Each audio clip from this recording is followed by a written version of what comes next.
Hello and welcome everybody. We have the NA patch notes for August 20th, 2026. Let's get right into it. We got quite a few events, but we'll do those as usual afterwards. We have a few PvE changes on Berserker Succession. The Predatory Hunt is going to go down in damage a little bit on the first attack to 6,036 and the last attack to 10,152. The PvP damage is going to go back up to 50.14. Beastly Wind Slash is going to go down to 8,089 on both attacks, PvP damage of 17.58.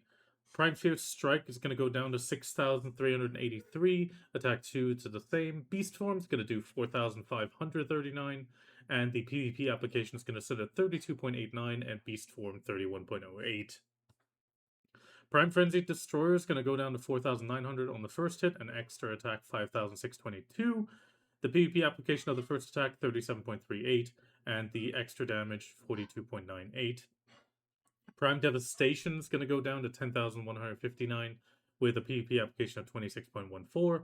Prime Raging Thunder is going to go down to 7,069 with the last attack doing 3,595, and the PvP damage is going to sit at 35.57% of that. Prime Ancient Wave is going to do 10,348 with a PvP application of 32%. Then we have Guardian.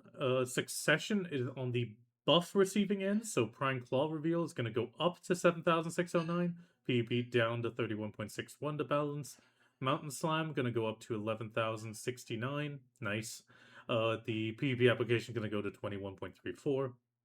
Avalanche Strike is going to go up to 15,427, PvP application of 24.51. Prime Boulder Crush is going to go up to 5,595, PvP application of 41.96. Mutilation is going to go up to 9,873, PvP application of 33%. The Black Blood Slaughter is going to go up to 9,846, PvP application of 31.61. Prime Black Blood Circle is going to go up to 1,216 for the 14 hits, and the second attack to 11,056. PvP application of 23.87 to balance. And then we have Gatecrasher going up to 7,935 on both attacks, and the PvP application sitting at 28.7. Awakening, however, is going to lose some damage, at least PvE damage. Cleansing Flame is going to go down to 11,004, PvP application of 33.57. Dragon's Maw is going to go down to 14,056, PvP application of 26.67. Flow Howling Knight, the Jordan Fire effect, is going to do 703 for 6 hits, and I believe it will do the burn still, but that is a bit unclear because it just mentions the Jordan's Fire effect. Searing Fang is going to go down to 5,274. The Fire Trail damage is going to go down to 4,643. Attack 2 down to 5,274. The normal attack damage is going to do 51.57 in PvP, and the Fire Trail 29.57. And then finally we have Scornful Slash going to go down to 6,984 for both attacks of the Fire Trail, and 53.77 on the application. Then we have Nova Awakening getting buffs. The Royal Fencing Lunge is going to go up to 5,332, PvP application of 44.04. Swooping Ring is going to go up to 7,770, PvP application of 33.11. Royal Fencing Remise is going to go up to 6,127 on the first attack, second, and third, PvP application of 29.272. Brutal Ring is going to go up to 7,278. That's a smaller jump. PvP application sitting at 31.99. Royal Fencing Flichet is going to go up to 4,887 on both attacks and the third. And the PvP application is going to sit at 34.25. Frozen Ring is going to go up to 6,847. PvP application of 36.44. Starfall is going to go up to 10,355. PvP application of 33.67. Royal Fencing Riposte is going to go up to 5,892 on the first two attacks. The third one's going to deal 5,732.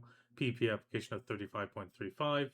Slicing Ring is going to go up to 7,530 with a PvP application of 33.67. And then we have the Accelerated Frozen Ring. It's going to go up to 7,225 with 28.1% applied in PvP.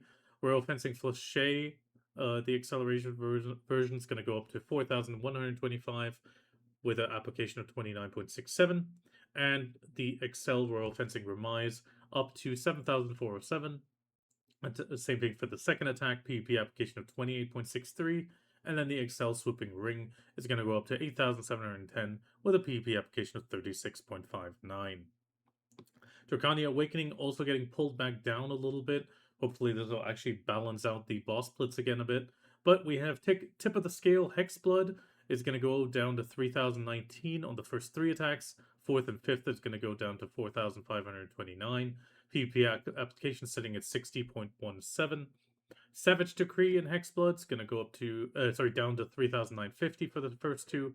Third attack at 5,568. PvP application of 39.27 on the first 2 and 57.93 on the third attack. The Flow Concealed Claw in Hexblood is going to go down to 9,866.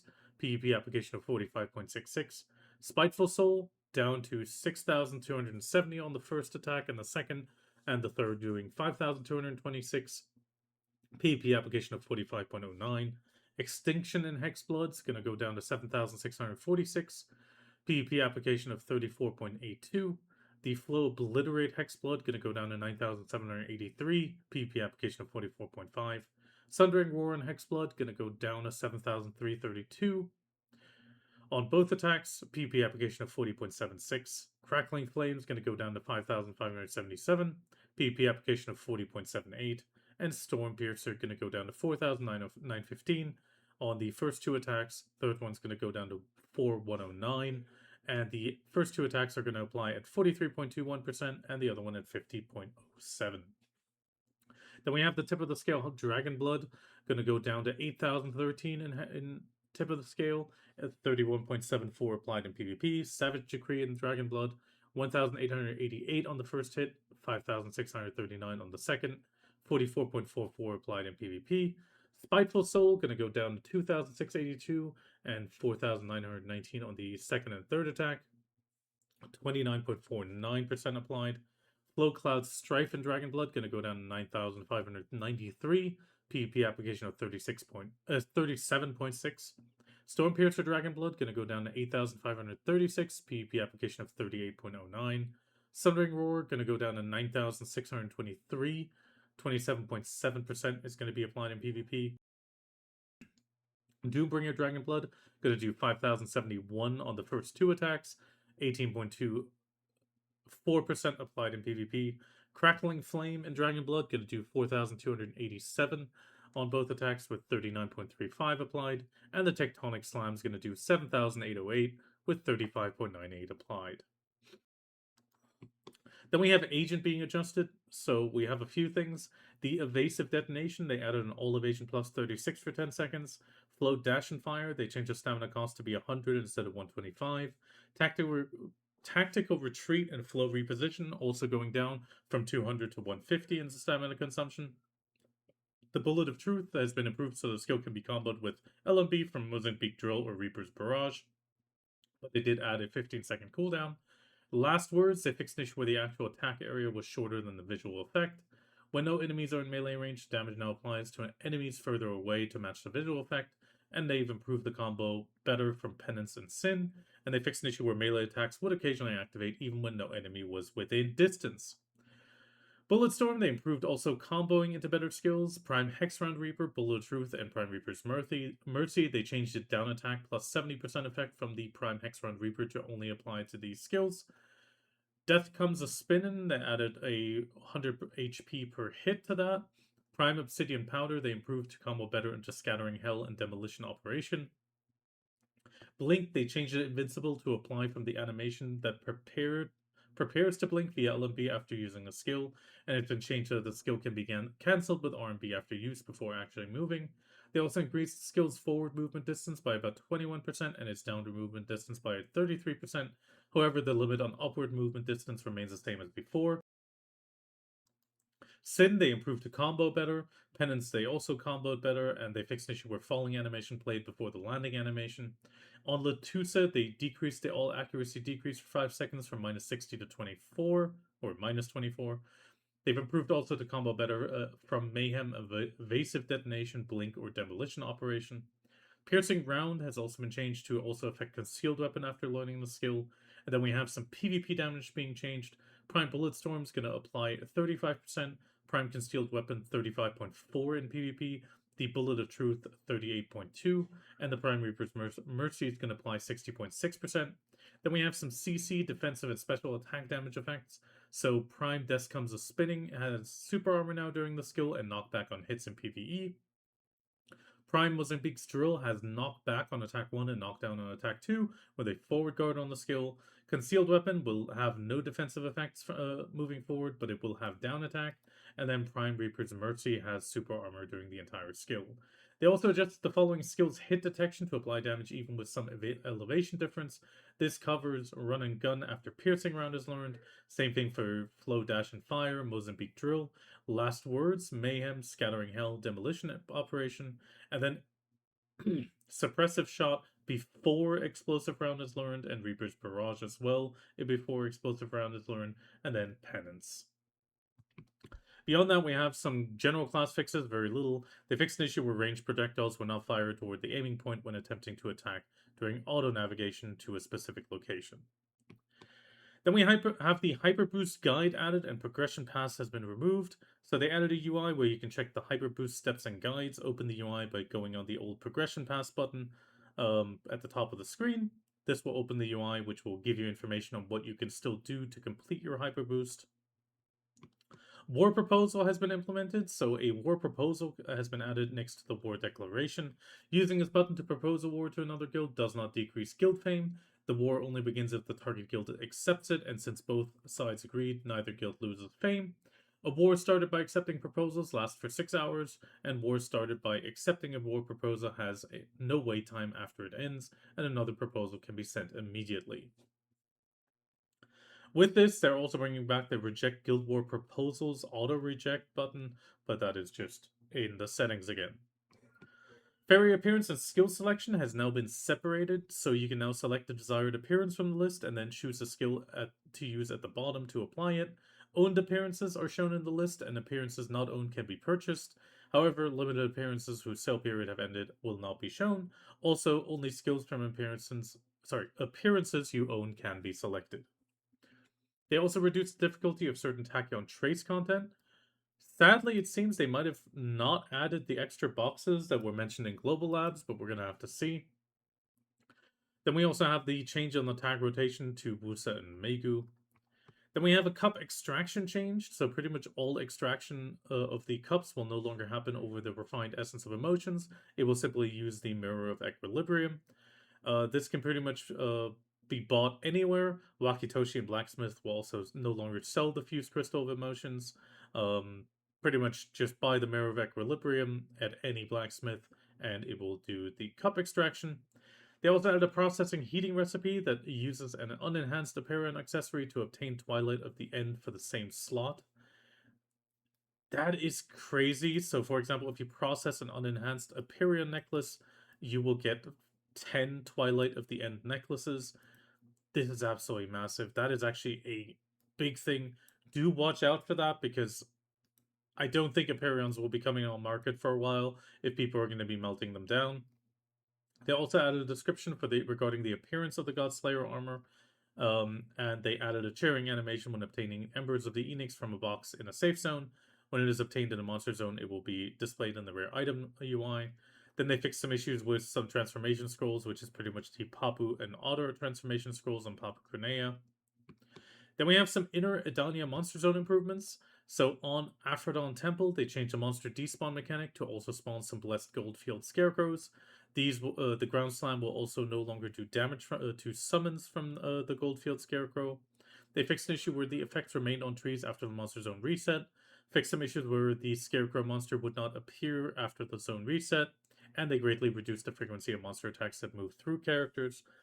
Item drop changes, the Twilight of the End has been increased by 20%, and the Wandering Origin Crystal has been lowered by 5.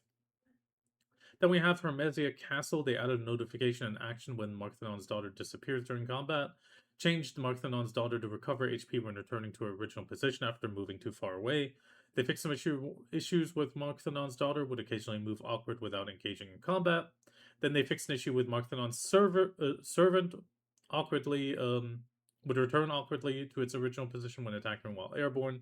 They also increased his AP by approximately 1.23 times, and they adjusted the spawn locations of monsters appearing after the message Marthanon's Black Crystal goes out of control and begins absorbing nearby black crystals to be closer. Item drop changes. The earring and ring drop rates are being increased by 30% on Marthanon's servant and the enslaved overseer by 24%. Then we have Magaya Temple. They changed the sinners to detect enemies in a wider range after a certain period of time, fixed some issues where they would occasionally fail to appear, changed the monster zone to reset faster when combat no longer occurs, reduced the range at which the Sacred Brazier detects adventurers who leave the zone, mitigated the issue where the Unbroken Oath buff granted by the monster zone mechanic was occasionally not applied, and activated the Brazier that was temporarily deactivated in the monster zone.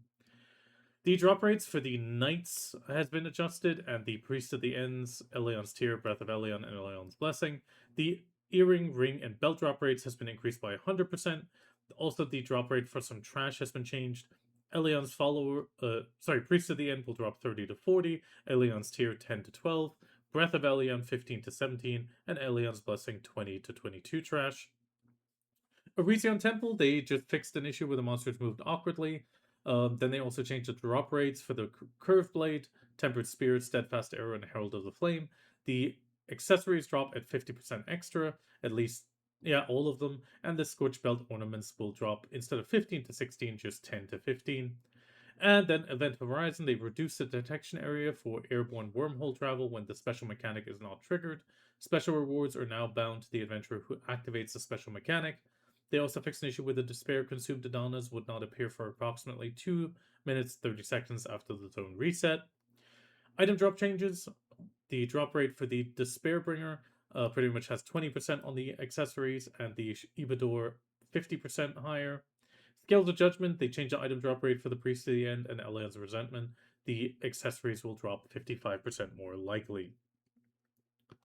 Edania Inner Boss Zone improvements. Aperion, they fixed an issue where effects remained after the Goddess of Abundance Agris teleported during combat. They also fixed an issue where dialogue played repeatedly.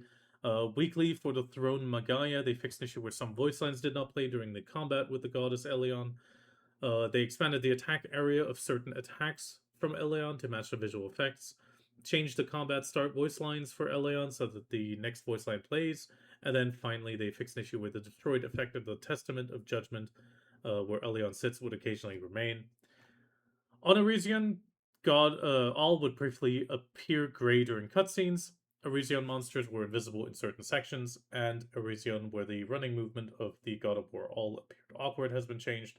And they also changed the world boss monsters to be immune to debuffs. Quest and Knowledge, they simplified the main questline acceptance conditions. So they changed the special growth Birth of a Prestigious Family to require the completion of the Bereed's Junaid before it can be accepted. This is pretty much to force you to have Medaya completed, Awaken Black Spirit, or Commune Revenge Unfulfilled. This also affects changes to Balanos, the Alchemist, and his daughter to appear in the quest when the simplified main quest line is not progressed. This is pretty much to not have a newbie choose the simplified, but if you fulfill this, you will still be able to continue with simplified. They also added a quest to Inner Edania that rewards 4 types of Twilight of the End accessories, so you can just do another defeat local monsters.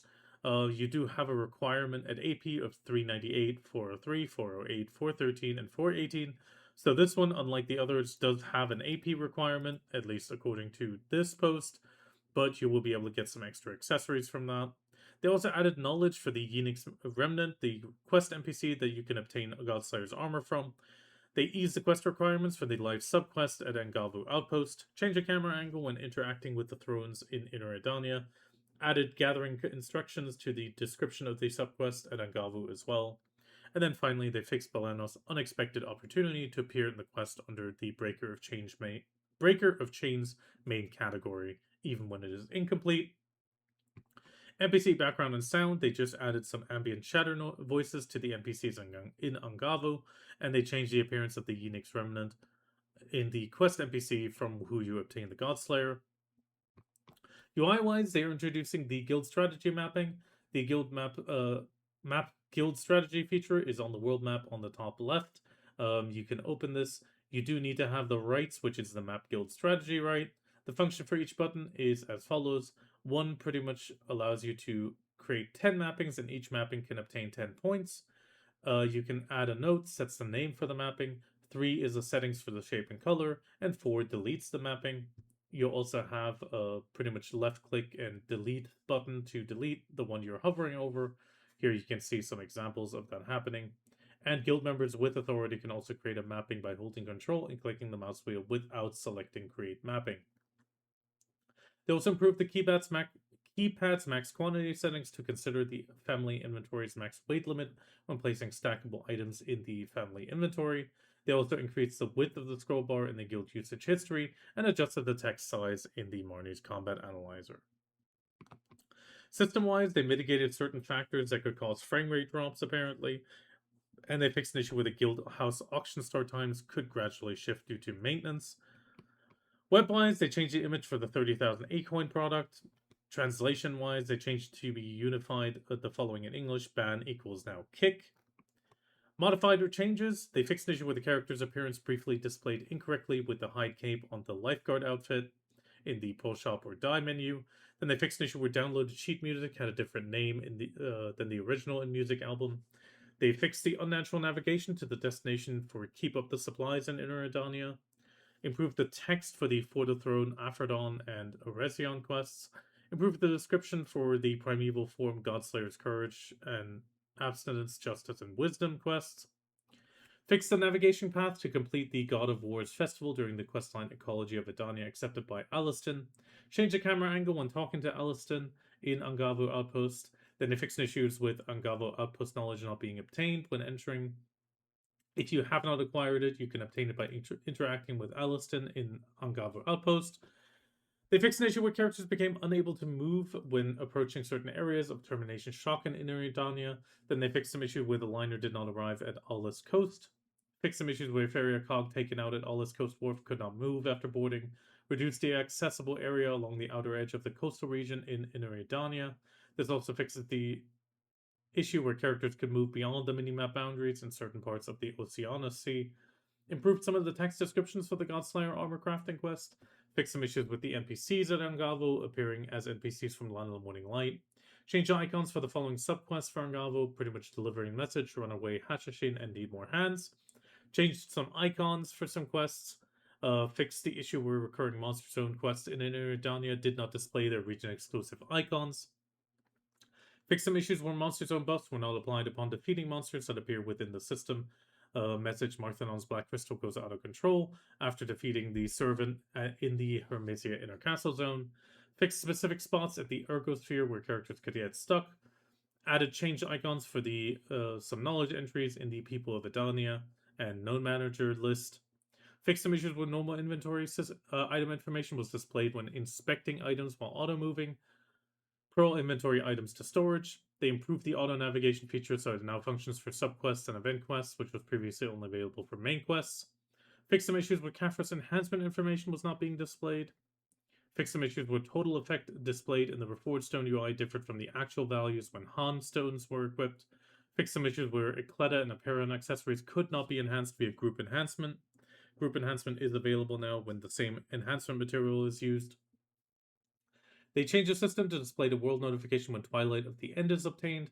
They also fixed some awkward placement with the stamina value when opening the worker UI from the garden menu. They also fixed some issues where contribution points could be invested into production nodes without investing in the base node. Fixed some issues with the name tag of war hero participating in the Conquest War appeared as militia. Fixed some issues where text in the managed currency UI appeared awkward. Changed notifications unrelated to the current Arena of Archer match does not appear at the top of the screen. Improved the stability of your matchmaking some more, mitigated frame rate drops that could occur after leaving the game client running for an extended period. Gamepad mode, there was an issue with the Conquest score status for the offensive side being displayed immediately after Conquest Wars ended. Fixed some issues with the back attack extra damage was displayed incorrectly when applying a fused Crystal of Decimation. Fixed some issues where text overlap with the Silver UI in certain situations such as Magnus and Church buffs. Fix some issues where the guild boss subjugation was unavailable if subjugations attempted are recharged 3 hours after the previous one. Guilds that did not obtain loot due to this issue will receive rewards during the August 27th maintenance after their records are reviewed, and guilds affected by the issue after August 17th can continue their boss subjugation until the guild's subjugation count resets. And they fixed some issue where guilds with fewer than 20 members were not displayed in the guild rankings. With that, we have a few events. Progression Guild benefits for a week, August 27th to September 3rd, September 3rd to September 10th. You have the Progression Guilds, a guild verification mark to make your guild stand out. Top placement in the guild list, no need to be searched. Applying is easy. You register a unique introduction in the guild intro, write a promotional post with region Progression Guild title prefix in the guild and friends form. Combat life, bartering, adventure. Every week, 3 guilds are selected from each category for a total of 12. How to apply? Go to the guild intro and write a unique introduction. Only guild members with the proper authority can write that. Once your guild intro is registered, press the guild recruitment notice icon. Select your guild's type, then press register. Write a post in the progression guild title prefix, or with the progression guide title prefix, and attach a screenshot of your guild intro UI. And you just need to fulfill the format and upload the post. Then we have Celebrate Edania Part 2 with special drops, August 21st to 31st, so 10 days. Watch 2 hours every day, and you will get some combat supplies. This resets every day at midnight. Once per day, 2 hours will give you 60 minutes, will give you Perfumes of Deep Sea and Courage and High Quality Food Box, and then 120 minutes will give you 3 Harmony Edanias. Also some Agent Seals, which are pretty much crons now. Don't forget to claim your Twitch drops. Then we have Alustin's combat support coupons available daily. Today's code is Edania Year 1 for you, or Edania Day 1 for you. You can copy it. I'll add it in the description. The next one will be revealed tomorrow, then 22nd and 23rd. The coupon contents are high quality food, perfume of tenacity and envy, and 8 of each harmony. Considering the current harmony prices, I think this is a short, quick thing to alleviate the market a bit. Then we have a build faster with the Sailing Special Pass. It's pretty much a daily special pass. If you choose to buy it, you will get some Splendid Carrack upgrade boxes and Carrack upgrade boxes. Otherwise, you'll get Tidal Blackstones, Bundle of Crow Coins, and some Elixirs of Regeneration. The Splendid Carrack upgrade box has the Artifact, Luminous Cobalt Ingot, Brilliant Rock Salt, Brilliant Pearl Shard, and Tear of the Ocean.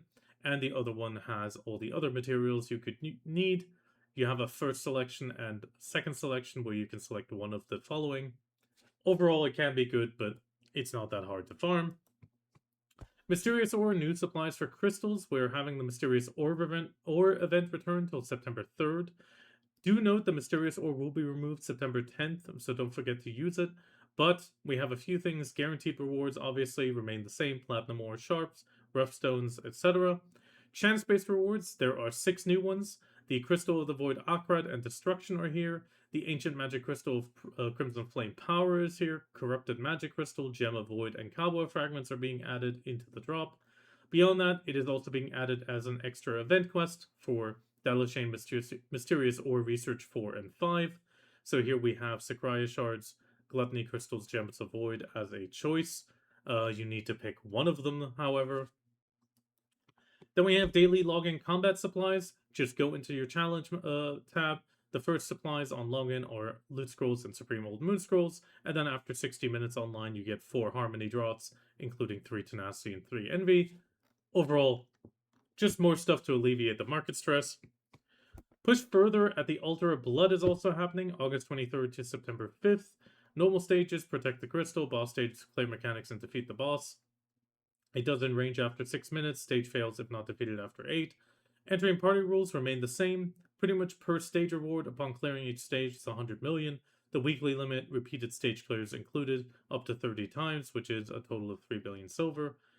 Adventurers who've already cleared stages, you can help out guild party members and earn the same rewards during the event.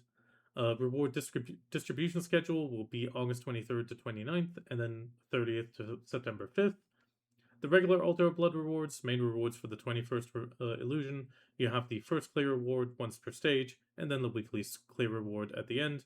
Only one reward is issued for the highest stage cleared, so for example, if you clear stages 10, 15, and 20 in a single week, rewards do not stack, you will only receive the weekly reward for the best record, which is stage 20. With that, we're in the Pro Shop update. going towards the end, we have Agent getting the Splat Fisher close to the Dum diving a suit, the Canapé, Karki, Pavilla, Agris, Venia, Bare Necessities, and First Crush, Primavera, Sunny Breeze, Elderwood, Vidiras, Cantabil, outfits. Then we have the Sailing Special Pass, obviously. Treasure Merchant's Box, RNG Gamble Boxes. I'm not a big fan of these, so we'll just skip those. Then we have a Choose Your Premium Outfit Box 10 times being available again. Choose Your Costume Box at 30% off. Triple Maids Pack at 33% off again. Choose Your Rare Pet Pack for 30% off. Triple Goth Feeds back for 33%. Then we have 25% off the Carrick skins. This is a good thing if you're looking to get that. Usually it doesn't get much lower than this. We do also have 25% off Captain's Medallions and 50% off the Tears of the Star, but you shouldn't really need that. Beyond that, we have the Fairy's Blessing Pack returning at 30% off for some Thea's Orbs. TikTok Fairy appearances back at 20% off. The Rosa de Sharon Fairy appearance at 20% off. Cabellius at 20%. And the Venesil also at 20%. And with that, I wish you the best of luck, and I'll see you in BDO.